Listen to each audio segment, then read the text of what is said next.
የሰማነውን ነገር ማን አምኗል? የእግዚአብሔርስ ክንድ ለማን ተገልጧል?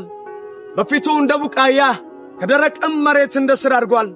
መልክና ውበት የለውም፣ ባየነውም ጊዜ እንወደው ዘንድ ደምግባት የለውም። የተናቀ ከሰውም የተጠላ የሕማም ሰው ደዌንም የሚያውቅ ነው። ሰውም ፊቱን አይቶ እንደሚሰውርበት የተናቀ ነው፣ እኛም አላከበርነውም። በእውነት ደዌያችንን ተቀበለ፣ ሕመማችንንም ተሸክሟል። እኛ ግን እንደ ተመታ በእግዚአብሔርም እንደ ተቀጸፈ እንደ ተቸገረም ቈጠርነው። እርሱ ግን ስለ መተላለፋችን ቈሰለ፣ ስለ በደላችንም ደቀቀ። የደህንነታችንም ተግሣጽ በእርሱ ላይ ነበረ፣ በእርሱም ቁስል እኛ ተፈወስን። እኔ፣ አንተ፣ አንቺ፣ እኛ ሁላችን እንደ በጎች ተቅበዝብዘን ጠፋን። ከእኛም እያንዳንዱ ወደ ገዛ መንገዱ አዘነበለ። እግዚአብሔርም የሁላችንን በደል በእርሱ ላይ አኖረ። ተጨነቀ፣ ተሰቃየም፣ አፉንም አልከፈተም። ለመታረድ እንደሚነዳ ጠቦት በሸላቶች ፊት ዝም እንደሚል በግ እንዲሁ አፉን አልከፈተም።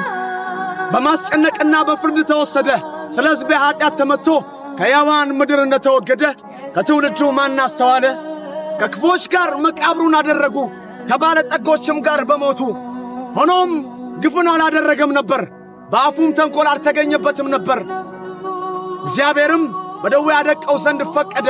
ነፍሱን ስለ ኀጢአት መሥዋዕት ካደረገ በኋላ ዘሩን ያያል። እኔን አይቶአል፣ አንተን አይቶአል፣ አንቺን አይቶአል፣ እኛን አይቶአል። ዕድሜውም ይረዝማል፣ የእግዚአብሔርም ፍቃድ በእጁ ይከናወናል። ከነፍሱ ድካም ብርሃን ያያል፣ ደስም ይለዋል። ጻድቅ ባሪያዬ በእውቀቱ ብዙ ሰዎችን ያጸድቃል፣ ኀጢአታቸውንም ይሸከማል። ስለዚህ እርሱ ብዙዎችን ይወርሳል፣ ከኃያላንም ጋር ምርኮን ይከፋፈላል። ነፍሱን ለሞት አሳልፎ ሰጥቶአልና ከዓመፀኞች ጋርም ተቈጥሮአልና። እርሱ ግን የብዙ ሰዎችን ኀጢአት ተሸከመ፣ ስለ ዓመፀኞችም ማለደ ማለደ ማለደ።